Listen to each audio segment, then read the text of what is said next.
કેમ છે વિદ્યાર્થી મિત્રો? એક નવા વિડિયો લેક્ચરમાં અને ખૂબ જ આઈએમપી વિડિયો લેક્ચર છે આ ટોપિકની અંદર ઘણા બધા વિદ્યાર્થીઓને હંમેશા તકલીફ રહે છે, બરાબર છે.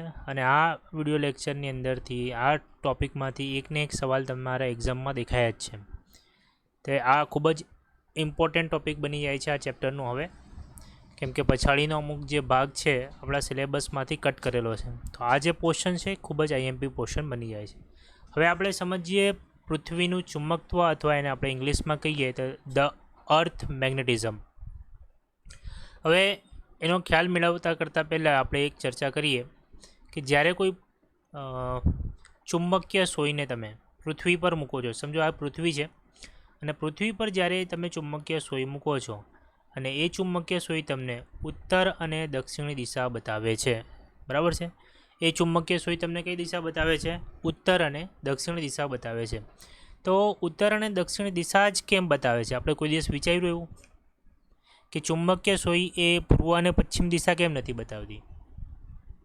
તો આવો ખ્યાલ ઘણા બધા વૈજ્ઞાનિકોને આવ્યો અને એના પર રિસર્ચ કરવામાં આવી.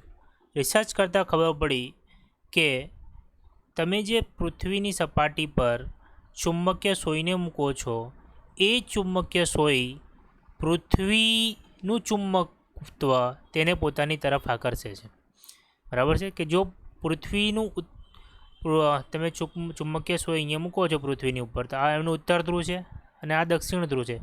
તો પૃથ્વીમાં પણ એક પ્રકારનું ચુંબકત્વ ઉત્પન્ન થશે. એ ચુંબકત્વનું આ બાજુ આપણને શું મળશે? આ બાજુ એ આના કરતાં વિરુદ્ધ ધ્રુવ મળશે અને અહીંયા આના કરતાં વિરુદ્ધ ધ્રુવ મળશે. એના કારણે આ ચુંબકીય સોય પૃથ્વી પર એક ચોક્કસ દિશા બતાવે છે. ખ્યાલ આવે છે? તો એના પરથી આપણને ખ્યાલ આવ્યો કે પૃથ્વી પણ એક ચુંબક તરીકે વર્તી શકે.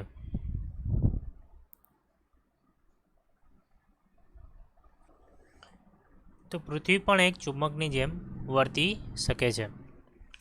તો એ આપણને બીજી વસ્તુ પણ ખબર છે કે પૃથ્વી પર અલગ અલગ ક્ષેત્રમાં પૃથ્વીનું જે ચુંબકીય ક્ષેત્ર છે એની પ્રબળતા કેવી હોય? અલગ અલગ હોય છે, બરાબર છે. તો સૌથી પહેલાં આપણને એવો મગજમાં ખ્યાલ આવ્યો કે જે આપણે જે ચુંબકીય સોયને મૂકીએ છીએ પૃથ્વી પર એ માત્ર ઉત્તર દક્ષિણ દિશામાં જ કેમ રહે છે, બરાબર છે. એ કારણને શોધવા માટે આપણે પૃથ્વીનું ચુંબકત્વ શોધવાની જરૂર પડી.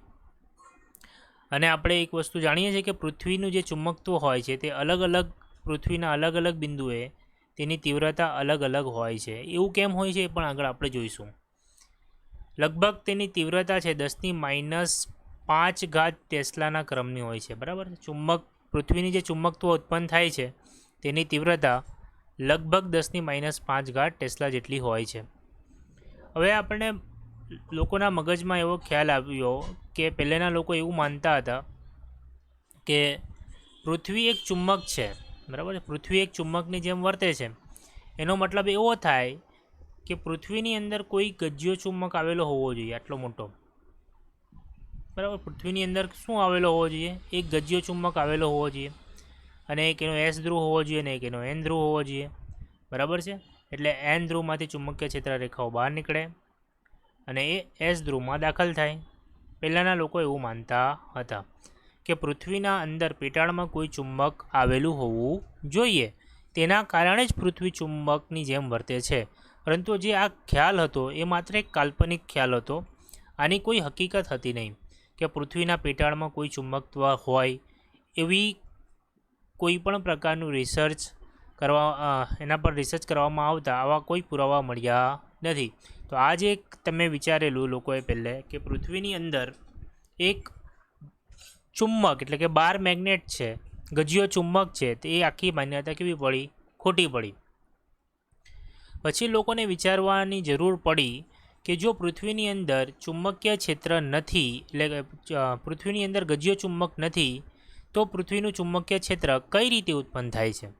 કે જો પૃથ્વીની અંદર કોઈ ચુંબક જ નથી મોટો, તો પૃથ્વીની અંદર એ પૃથ્વી ચુંબકની જેમ કેમ વર્તે છે?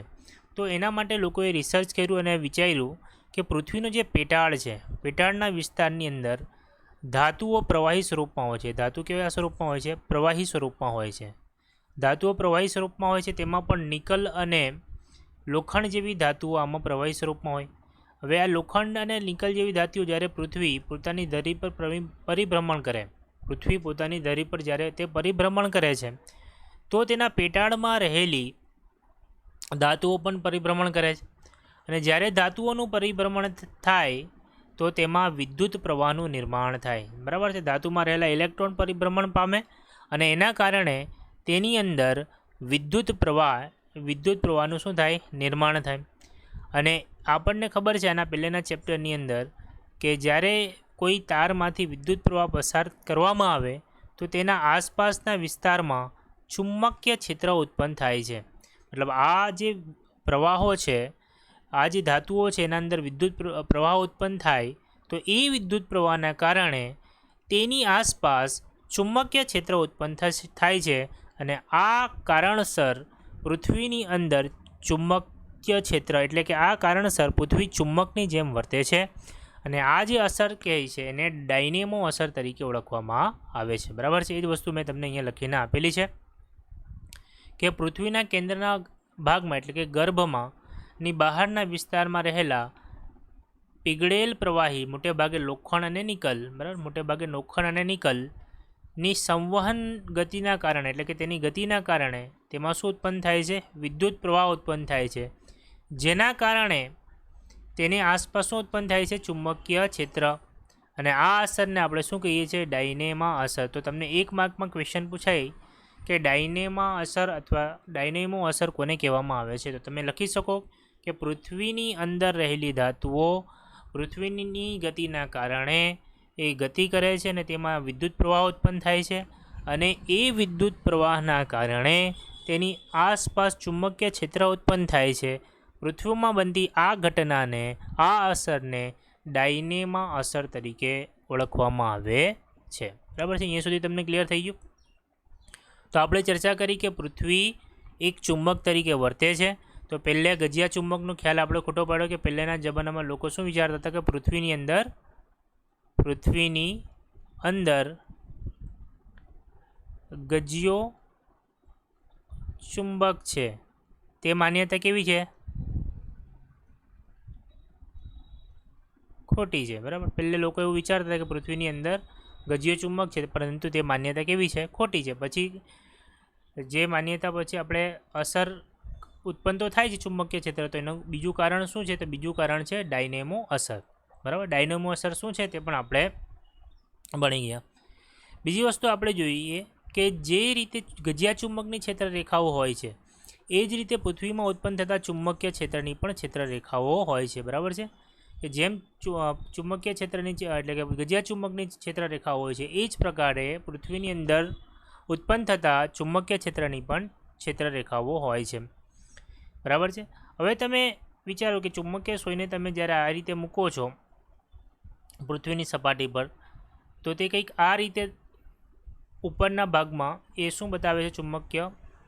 ઉપરના ભાગમાં ચુંબકીય સોય તમને નોર્થ ધ્રુવ બતાવે છે અને નીચેના ભાગમાં તે ચુંબકીય સોય શું બતાવે છે? સાઉથ ધ્રુવ બતાવે છે. બરાબર. એટલે આ રીતે કંઈક ચુંબકીય સોય જ્યારે તમે એને મૂકો છો પૃથ્વીની સપાટી પર, આ રીતે કંઈક ગોઠવાઈ જાય છે. તો આ ચુંબકીય સોય ઉપરના બાજુએ ચુંબકીય ધ્રુવ બતાવે છે. ઉપરના બાજુએ શું બતાવે છે? ચુંબકીય ધ્રુવ. એટલે આ ઉપરના ભાગને આપણે પૃથ્વીનું ઉત્તર ધ્રુવ એટલે કે ઉત્તર ચુંબકીય ધ્રુવ તરીકે નામ આપી દઈએ છીએ. અને ચુંબકીય સોય નીચેના ભાગને દક્ષિણ બતાવે છે. એટલે નીચેના ભાગને આપણે પૃથ્વીનું આપણે દક્ષિણ ચુંબકીય ધ્રુવ તરીકે એને નામ આપીએ છીએ. બરાબર છે. એકચ્યુઅલી થાય શું છે? એકચ્યુઅલી હોય તો શું કે આ નોર્થ છે, ચુંબકીય સોયનો આ નોર્થ છે, તો એ ક્યારે આકર્ષાય? જ્યારે અહીંયા સાઉથ હોય ત્યારે આકર્ષાય. આ જો સાઉથ છે તો અહીંયા શું હોવું જોઈએ? નોર્થ હોવો જોઈએ. બરાબર છે. નોર્થ હોવો જોઈએ.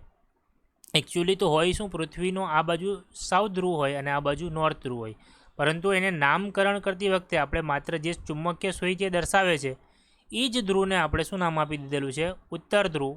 અને જે ચુંબકીય સોય દક્ષિણ બતાવે છે એ ધ્રુવને આપણે નામકરણ કરી દીધેલું છે દક્ષિણ ધ્રુવ. બરાબર છે. તો આ તમારે નામકરણ માટે આપણે ખાલી સમજી લીધેલું છે. બાકી એકચ્યુઅલી શું હોય? જે ઉત્તર સોય બતાવે છે એ બાજુ ચુંબકનું દક્ષિણ ધ્રુવ હોય અને આ જે દક્ષિણ બતાવે છે એ તરફ ચુંબકનું શું હોય? ઉત્તર હોય, બરાબર છે. પરંતુ આપણે નામકરણ માટે શું કરીએ છીએ કે ચુંબકીય સોયનું ઉત્તર ધ્રુવ બતાવે છે એને જ આપણે નામ આપી દીધેલું છે પૃથ્વીનું ઉત્તર ધ્રુવ, ચુંબકીય ઉત્તર ધ્રુવ, અને જે દક્ષિણ ધ્રુવ બતાવે છે એને જ આપણે નામ આપી દીધેલું છે ચુંબકીય સોયનું દક્ષિણ ધ્રુવ. બીજી એક વસ્તુ આપણને ખબર છે કે જ્યારે પૃથ્વીને આપણે આવી રીતે મૂકીએ તો પૃથ્વીનું જે ભૌગોલિક ઉત્તર ધ્રુવ એ કંઈક આ દિશામાં હોય અને ભૌગોલિક દક્ષિણ ધ્રુવ એટલે તમે જે સમાજ વિદ્યામાં ભણતા આવેલા છે દિશા માટે એને કહેવામાં આવે છે ભૌગોલિક ઉત્તર ધ્રુવ, એટલે કે એની દિશા માટે એ આ દિશામાં હોય અને નીચેની બાજુમાં કંઈક આ દિશામાં હોય. તમે એક વસ્તુ તમે ધ્યાનથી જોઈ શકો છો, એક વસ્તુ તમે અહીંયા ધ્યાનથી માર્ક કરી શકો છો કે જે ભૌગોલિક ઉત્તર ધ્રુવ અને ભૌગોલિક દક્ષિણ ધ્રુવ છે અને જે ચુંબકીય ઉત્તર ધ્રુવ અને ચુંબકીય દક્ષિણ ધ્રુવ છે એમની વચ્ચે કંઈક ખૂણો બને છે, બરાબર છે. આ ખૂણો લગભગ 11.3 ડિગ્રી જેટલો હોય છે, બરાબર છે, કે જે એકચ્યુઅલી તમે જ્યારે ચુંબકીય સોયને મૂકો છો ને એ તમને એકચ્યુઅલ દક્ષિણ દિશા નથી દર્શાવતું, એ દક્ષિણ દિશાથી તમને 11.3 ડિગ્રી જેટલી વળેલી હોય છે, બરાબર. એટલે તમે એ જે ઉત્તર ચુંબકીય સોયને પકડીને તમે જો ઉત્તર ધ્રુવમાં જયા કરશો તો તમને થોડુંક અંતર દક્ષિણ ધ્રુવ તરફ જ જશો પરંતુ થોડા અલગ દિશામાં જતા રહેશો, બરાબર છે.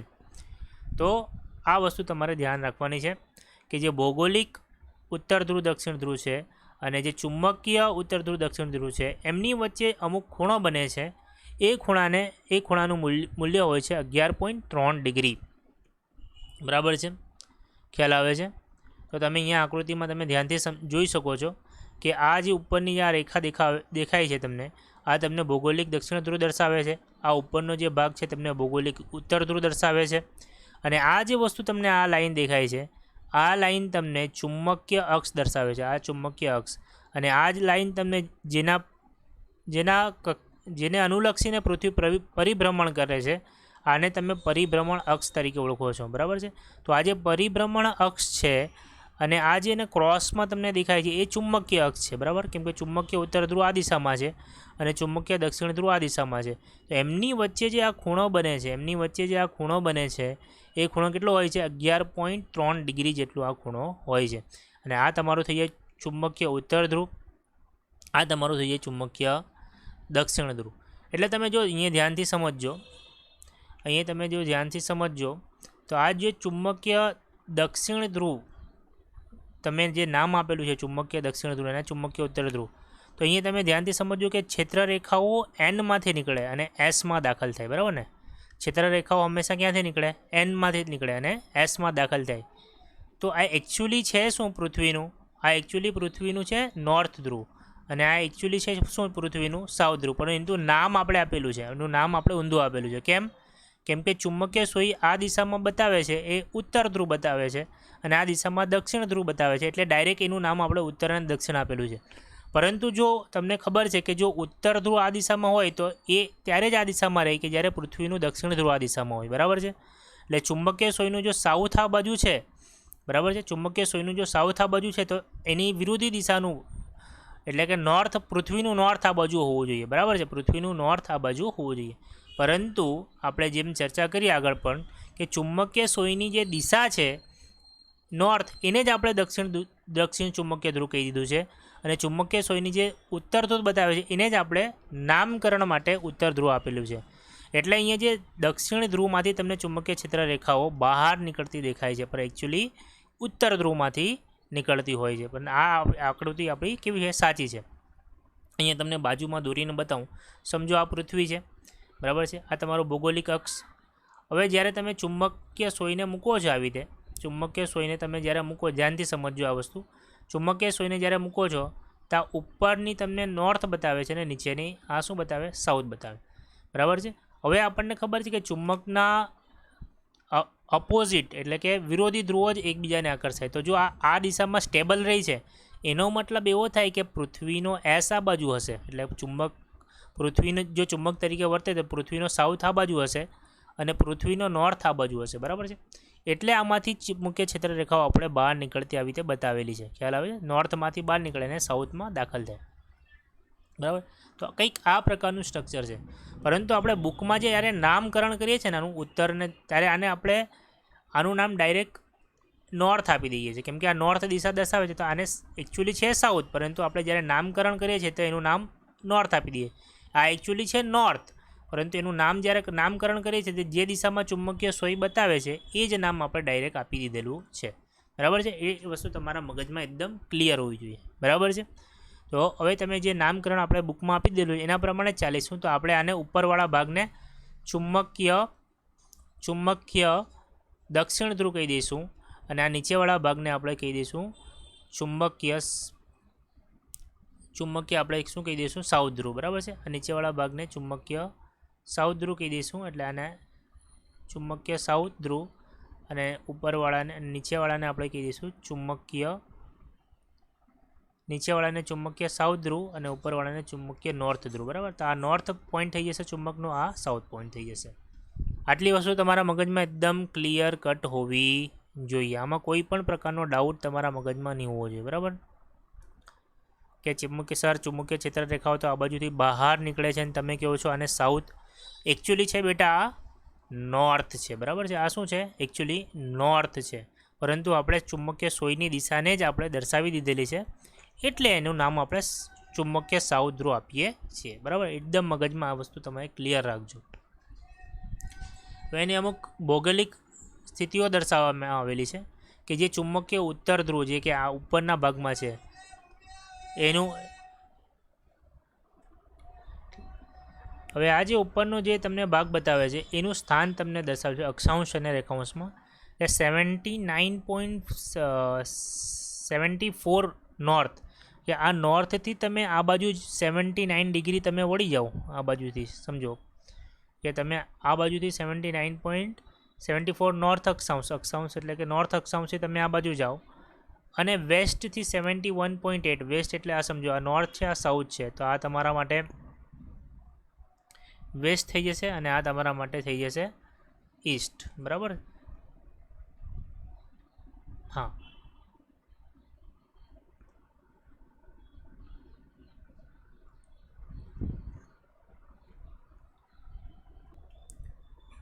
તો આ તમને જે દિશા દર્શાવે છે તે વેસ્ટથી તમારે 71.8 ડિગ્રી જાઓ, તો આ જે પોઈન્ટ તમને મળે છે એ આ બાજુ આમ જશો, આ જે પોઈન્ટ મળે છે એ લગભગ તમને જે જગ્યા આપે છે તે પૃથ્વી પર ઉત્તર કેનેડાની જગ્યા દર્શાવે છે. બરાબર છે.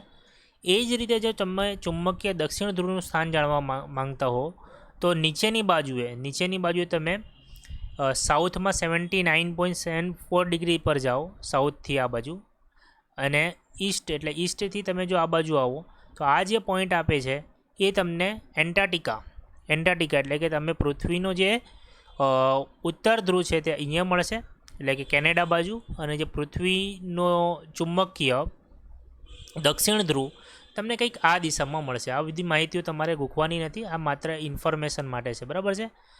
ઇન્ફોર્મેશન માટે છે, એટલે તમારે ખાલી સમજવાનું છે. તો આ રીતે તમે પૃથ્વીનું દક્ષિણ ધ્રુવ એટલે ચુંબકીય દક્ષિણ ધ્રુવ અને ચુંબકીય ઉત્તર ધ્રુવ તમે દર્શાવી શકો. અને આ તો તમને ખબર જ છે, આ ભૌગોલિક ઉત્તર ધ્રુવ છે અને આ ભૌગોલિક દક્ષિણ ધ્રુવ છે.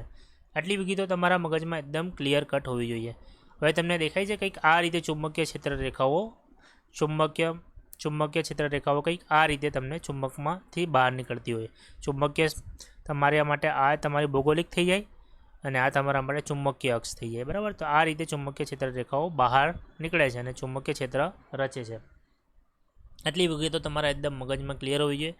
તો આની અંદર આ સવાલની અંદર આપણે કેટલી વસ્તુઓ જોઈ કે ચુંબક પૃથ્વીની અંદર પહેલાં એવું માનવામાં આવતું કે એના અંદર આવું ચુંબક છે, પરંતુ એવું ચુંબક નથી. તો શું છે? એનામાં ડાયનેમો અસર છે. બરાબર. ગજીયો ચુંબક નથી. બીજી વસ્તુ આપણે જોઈ એનામાં શું થાય છે? ડાયનેમો ઇફેક્ટ એટલે શું એ બી આપણે જોઈ. ડાયનેમો ઇફેક્ટ એટલે શું એ બી આપણે અહીંયા લખેલી જ છે, તો એને આપણે લખી દઈએ ડાયનેમો ઇફેક્ટ. તો ડાયનેમો ઇફેક્ટ કોને કહેવામાં આવે છે આપણે સમજી લીધું. એના પછી આપણે જોયું કે ડાયનેમો ઇફેક્ટ સમજ્યા પછી આપણે જોયું કે ઉત્તર ધ્રુવ અને દક્ષિણ ધ્રુવ ચુંબકીય કઈ જગ્યાએ હોય છે. બરાબર છે. અને ઉત્તર ધ્રુવ અને દક્ષિણ ધ્રુવનું નામકરણ કઈ રીતે કરવામાં આવ્યું છે. બરાબર છે. તેમજ બીજી વસ્તુ આપણે જોઈ કે ભૌગોલિક ઉત્તર ધ્રુવ અને ચુંબકીય ઉત્તર ધ્રુવ વચ્ચે કંઈક ખૂણો બને છે. એ ખૂણો 11.3 ડિગ્રી જેટલો હોય છે, બરાબર છે. આટલી વસ્તુ આપણે આ લેક્ચરની અંદર અત્યાર સુધી જોઈ છે. હવે આપણે એક નવા ક્વેશ્ચન તરફ જઈએ. એ ક્વેશ્ચન છે ભૌગોલિક મેરિડિયન એટલે કે ધ્રુવતલ અને ચુંબકીય મેરિડિયન. આ પણ એક અથવા 2 માર્કમાં ખૂબ જ આઈએમપી થિયરી છે અને સમજવી પણ ખૂબ જ જરૂરી છે. હવે સમજો કે આપણે આગળ જોયું કે આ જે ઉપર છે તે તમને ઉત્તર ધ્રુવ બતાવે છે અને નીચેની બાજુ તમને દક્ષિણ ધ્રુવ બતાવે છે. આ કઈ છે? ભૌગોલિક. આ તમને શું બતાવે છે? ભૌગોલિક ઉત્તર ધ્રુવ અને આ ભૌગોલિક દક્ષિણ ધ્રુવ. અને બીજી વસ્તુ આપણે જોઈ કે તમે જો ચુંબકીય ઉત્તર ધ્રુવ આ દિશામાં તમારે બતાવવાનું હોય અને ચુંબકીય દક્ષિણ ધ્રુવ તમારે આ દિશામાં બતાવવાનું હોય, બરાબર. ચુંબકીય દક્ષિણ ધ્રુવ. તો ચુંબકીય ઉત્તર ધ્રુવ અને ચુંબકીય દક્ષિણ ધ્રુવ તમે આમાંથી કોઈ એક સમતલ બનાવો. આને સમાવતું તમે એક સમતલ બનાવો અને આ જે સમતલ તમને બને છે, આ જે સમતલ તમને આ બને છે, આ સમતલ તમને દેખાય છે કે જે ભૌગોલિક ઉત્તર ધ્રુવ અને ભૌગોલિક દક્ષિણ ધ્રુવમાંથી પસાર થાય છે. એ સમતલને તમે શું કહી શકો છો? ભૌગોલિક ધ્રુવતલ. એટલે કે આ જે સમતલ બને છે, આ જે સમતલ તમારો બન્યો, એ સમતલને તમે નામ આપી શકો છો ભૌગોલિક મેરિડિયન. શું નામ આપીશું? ભૌગોલિક મેરિડિયન. અને તમે નામ આપી શકો છો ભૌગોલિક મેરિડિયન. બીજી વસ્તુ છે ચુંબકીય ધ્રુવતલ એટલે કે ચુંબકીય મેરિડિયન. હવે તમે જુઓ કે ચુંબકીય અક્ષ આ દિશામાં છે, તો આને રિલેટેડ તમે જો સમતલ દોરો આ રીતે, તો આ જે તમને સમતલ બીજું જે સમતલ તમને મળે છે, એ સમતલ આ જે ગ્રીન કલરનું સમતલ તમને દેખાય છે, એ સમતલ તમને શું બતાવે છે? આ જે સમતલ બને છે એને તમે શું નામ આપી શકો છો? ચુંબકીય મેરિડિયન. એને શું નામ આપી શકો છો તમે? ચુંબકીય મેરિડિયન. તો આને તમે નામ આપી શકો છો ચુંબકીય મેરિડિયન, બરાબર છે. ખ્યાલ આવે છે? હવે એની વ્યાખ્યા તમે જોઈ લો. પૃથ્વીની ભ્રમણ અક્ષ એટલે કે જે આ પૃથ્વીની ભ્રમણ અક્ષ જ છે, બરાબર. હવે પૃથ્વીની ભ્રમણ અક્ષ અને રેખાંશ વૃત્તમાંથી એટલે કે રેખાંશ વૃત્તમાંથી પસાર થતા ઉધ્વ સમતલને ભૌગોલિક મેરિડિયન કહે છે. એટલે પસાર થતા ઉધ્વ સમતલને તમે શું કહો છો? ભૌગોલિક મેરિડિયન, બરાબર છે. બીજું છે ચુંબકીય મેરિડિયન. પૃથ્વીના ચુંબકીય ઉત્તર ધ્રુવ અને દક્ષિણ ધ્રુવ એટલે પૃથ્વીનું ચુંબકીય ઉત્તર ધ્રુવ અને પૃથ્વીનું ચુંબકીય દક્ષિણ ધ્રુવ ને રેખામાંથી પસાર થતા, આ રેખામાંથી પસાર થતા અને તે સ્થાન પર ચુંબકીય મેરિડિયન કહે છે. એટલે આ સ્થાન પર તમે ચુંબકીય મેરિડિયન પર સમજો. કોઈ તમે પૃથ્વી બનાવી હોય, ચલો આપણે પૃથ્વી બનાવીએ. સમજો કે આ પૃથ્વી છે, આ તમારું ભૌગોલિક ઉત્તર ધ્રુવ છે, આ તમારું ભૌગોલિક દક્ષિણ ધ્રુવ છે, બરાબર છે. આ તમારું ચુંબકીય ઉત્તર ધ્રુવ છે, આ તમારું ચુંબકીય દક્ષિણ ધ્રુવ છે, બરાબર છે. હવે આ બિંદુએ તમને એમ કહે કે બિંદુ પી પર તમે શું દોરો? ચુંબકીય મેરિડિયન બનાવો અને ભૌગોલિક મેરિડિયન બનાવો. તો તમારે શું કરવાનું? આ બિંદુને ધ્યાનમાં લેવાનું અને આ અક્ષ તમારે શું થઈ જાય? ચુંબકીય અક્ષ. એટલે આને સમાવતું તમે જો એક સમતલ બનાવો, આને સમાવતું જો તમે એક સમતલ બનાવો, તો આ જે સમતલ તમારું બની જાય, આ સમતલ તમારું થઈ જાય ચુંબકીય મેરિડિયન,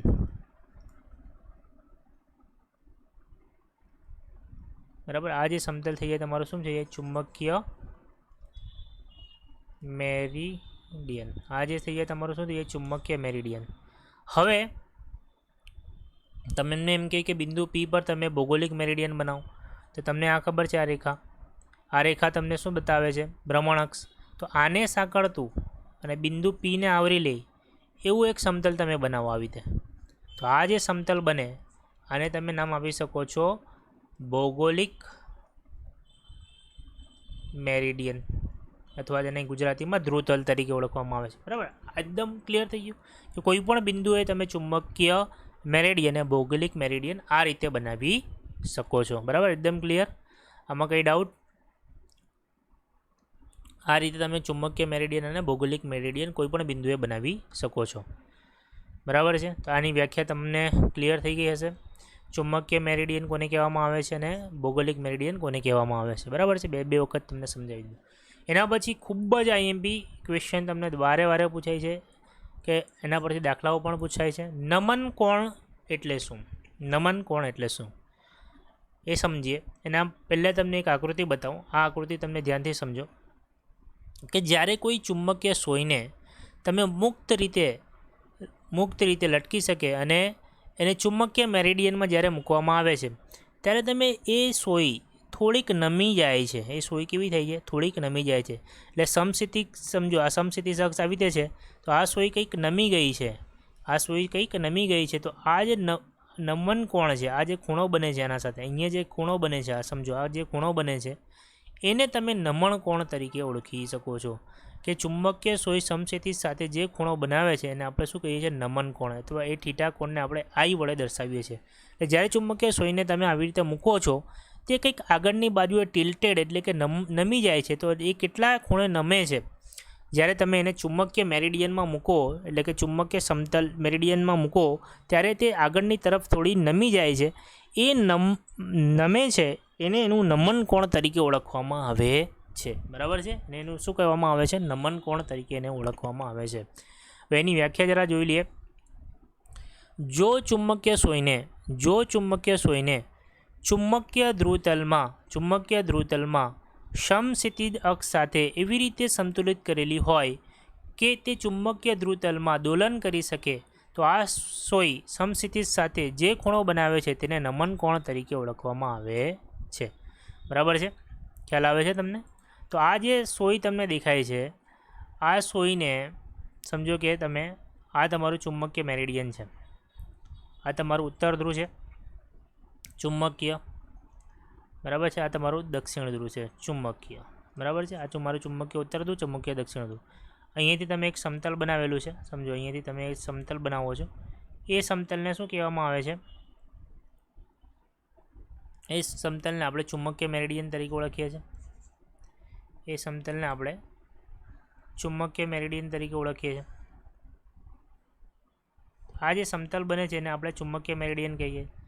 હવે ચુંબકીય મેરિડિયનમાં સોયને મૂકેલી છે તો આ ચુંબકીય મેરિડિયનમાં જ્યારે આપણે સોયને મૂકેલી છે તો આ ચુંબકીય મેરિડિયનમાં મૂક્યા પછી આ સોય કંઈક આગળની તરફ નમી જાય છે. બરાબર છે? તો આ જે નમી જાય છે એનો નમન કોણ તરીકે ઓળખવામાં આવે છે. કે ઉપર નીચે થઈ શકે એવી રીતે આપણે એને ગોઠવેલી છે. તો આ નમે છે તો એને આપણે શું કહીએ છીએ? નમન કોણ તરીકે એને ઓળખીએ છીએ. ખ્યાલ આવી ગયો? ચલો, બીજી એક વ્યાખ્યા છે, એટલે બીજો એક એંગલ છે ડેક્લિનેશન કોણ. ડેક્લિનેશન કોણ એટલે શું? એટલે એને ગુજરાતીમાં દિક્તપાત કોણ તરીકે, અથવા તેને ઇંગ્લિશમાં ડેક્લિનેશન કોણ એને કેપિટલ ડી વડે દર્શાવવામાં આવે છે. કે કોઈપણ સ્થાને ભૌગોલિક ધ્રુવતલ અને તે સ્થાન પર ચુંબકીય ધ્રુવતલ વચ્ચેના ખૂણાને ડેક્લિનેશન કોણ તરીકે ઓળખવામાં આવે. સમજો કે આ પૃથ્વી છે, આ પૃથ્વી છે. પૃથ્વીની અંદર આ જે સમતલ છે તમને શું બતાવે છે? ચુંબકીય મેરિડિયન બતાવે છે. અને આ જે બીજું સમતલ છે તમને શું બતાવે છે? Geographical meridian. બરાબર છે? જિયોગ્રાફિકલ મેરિડિયન એટલે ખ્યાલ આવી ગયો ને તમને? કે આ જે તમને આકૃતિ દોરીને બતાવ્યું કે આ તમને ચુંબકીય મેરિડિયન બતાવે છે, આ નીચેવાળું, અને આ ગ્રીન કલરવાળું તમને ભૌગોલિક મેરિડિયન દર્શાવે છે. તો એને જ કંઈક મેં અલગ રીતે દોરેલી છે. તો આ જે સમતલ સપાટી દેખાય છે તમને, આ જે સપાટી દેખાય છે, આ બરાબર છે, એ જે સપાટી છે એ શું છે? ચુંબકીય મેરિડિયન છે. અને આ બાજુની જે સપાટી દેખાય છે, આ સપાટી તમને જે દેખાય છે એ તમને શું દેખાય છે? ભૌગોલિક મેરિડિયન. તો ભૌગોલિક મેરિડિયન અને ચુંબકીય મેરિડિયન વચ્ચેનો જે ખૂણો બને છે, ચુંબકીય મેરિડિયન અને ભૌગોલિક મેરિડિયનનો જે ખૂણો બને છે વચ્ચેનો, એને શું કહેવામાં આવે છે? ડેક્લિનેશન કોણ, એટલે એને દિક્ત કોણ તરીકે ઓળખવામાં આવે છે. એટલે ભૌગોલિક મેરિડિયન અને ચુંબકીય મેરિડિયન વચ્ચેનો જે ખૂણો બને છે એને આપણે શું કહીએ છીએ? ડેક્લિનેશન કોણ તરીકે એને ઓળખીએ છીએ. બરાબર છે? ખ્યાલ આવી ગયો? એકદમ ક્લિયર? નમન કોણ એટલે શું એ પણ તમને ખ્યાલ આવી ગયો. ડેક્લિનેશન કોણ એટલે શું એ પણ તમને ખ્યાલ આવી ગયો. હવે જરા એના મેથેમેટિકલ ટર્મ જોઈ લઈએ. કે સમજો આ જે તમને દેખાય છે આ સમતલ, એ શું છે? ચુંબકીય મેરિડિયન. હવે જ્યારે તમે એને સોયને કંઈક ચુંબકીય સોયને તમે જ્યારે આમ મૂકો છો ચુંબકીય મેરિડિયનમાં, તે આગળની તરફ નમી જાય છે. તો એને આપણે કોના વડે દર્શાવીએ છીએ? નમન કોણ વડે દર્શાવીએ છીએ. એટલે એને આઈ વડે દર્શાવીએ છીએ. હવે જરા સમજો તો આ આઈ છે એના બે ઘટકો પડશે.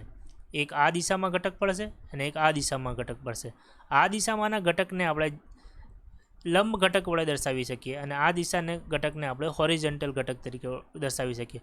હવે અહીંયા ખૂણો આઈ બને છે, અહીંયા ખૂણો આઈ બને છે. તો આ તરફનો જે ઘટક હશે અને આ ચુંબકીય સોય છે એનું ચુંબકીય ક્ષેત્ર આપણે BE ધારી લઈએ, તો આ દિશામાંનો જે ઘટક છે તો BE cos I બની જશે, અને આ દિશામાંનો જે લંબ દિશામાંનો ઘટક છે એ બની જશે BE sin I. એ શું બની છે? BE sin I.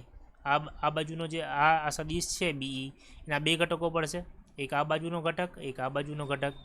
તો આ બાજુનો જે હોરિઝોન્ટલ ઘટક છે BE cos I બની જશે, અને આ બાજુનો જે ઘટક બનશે BE sin I બની જશે. ખ્યાલ આવે છે તમને?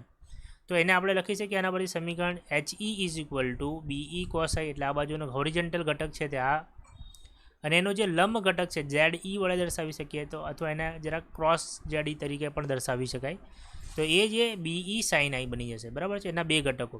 હવે સમીકરણ નંબર 2 અને સમીકરણ નંબર 3ને તમે જો ગુણોત્તર લઈ લેશો, તો સમીકરણ નંબર 2 અને 3નું જો તમે ગુણોત્તર લેશો, તો અહીંયા મેં લખી દઉં BE cos I, અને આના છેદમાં આવી જશે BE sin I, અને આ બાજુ આવી છે, અને આપણે 2 અને 3નું પહેલાં 2 ઉપરનું સમીકરણ પહેલાં 2 લખી દઈએ, અને પછી નીચે સમીકરણ નંબર 1 લખીએ. ઉપરનું જે સમીકરણ છે એને આપણે શું કહીએ? સમીકરણ નંબર 2 ઉપર લખી દઈએ. તો સમીકરણ નંબર 2માં ઉપર શું લખીએ? BE cos sin ઉપર આવશે, BE sin વાળું સમીકરણ ઉપર આવશે BE sin I ના છેદમાં BE cos I, બરાબર છે. સમીકરણ 2ના છેદમાં 1 આપણે લખવાનું છે, અને આ બાજુ આવી જશે ZE ના છેદમાં HE, બરાબર છે. તો અહીંયા BE કેન્સલ થઈ જશે, sin I ના છેદમાં cos I એટલે શું થઈ જશે? tan I. તો આ તમને સૂત્ર મળી જશે tan I. એટલે નમન કોણ જો શોધવું હોય તો એના માટે તમારા માટે સૂત્ર તૈયાર છે. tan I is equal two જેનો જે લંબ ઘટક છે તે આ લંબ ઘટક, અને છેદમાં તેનો હોરિઝોન્ટલ ઘટક, એટલે આ ઘટક અને આ ઘટકનો તમે ગુણોત્તર લઈ લેશો, આ ઘટક અને આ ઘટક બંનેનો જો તમે ગુણોત્તર લઈ લેશો, તો તમને શું આપી દેશે? tan I, એટલે કે નમન કોણનું મૂલ્ય તમને મળી જશે. અને બીજી એક વસ્તુ અહીંયા યાદ રાખવાની છે કે આ BE શું છે? પરિણામી સદિશ છે. આ શું છે? પરિણામી સદિશ. એટલે આ પરિણામી સદિશ આપણે પરિણામી સદિશ જોઈએ તો આપણને ખબર છે કે જે બે સદિશના જે ઘટકો હોય, તો આ સદિશના બે ઘટકો કયા છે? HE અને છે ZE. તો આ બેનો વર્ગ કરો, એનું વર્ગમૂળ કરો, તો આનું મૂલ્ય મળી જાય, બરાબર છે. આ આપણને સદિશમાં ભણી ગયા છે ધોરણ 11માં. તમારે અત્યારે એટલું જ યાદ રાખવાનું છે કે આનો હોરિઝોન્ટલ દિશાનો ઘટક અને આનો વર્ટિકલ દિશામાંનો ઘટક બંનેનો શું કરી નાખો? વર્ગ કરી નાખો, અને એનું વર્ગમૂળ લઈ લો, તો તમને કોનું મૂલ્ય મળી જશે? BEનું મૂલ્ય મળી જશે. જો BEનું મૂલ્ય શોધવું હોય તો આ સૂત્ર, અને જો આ નમન કોણ શોધવું હોય તો આ સૂત્ર, બરાબર છે. ખ્યાલ આવી ગયો અહીંયા સુધી? ક્લિયર?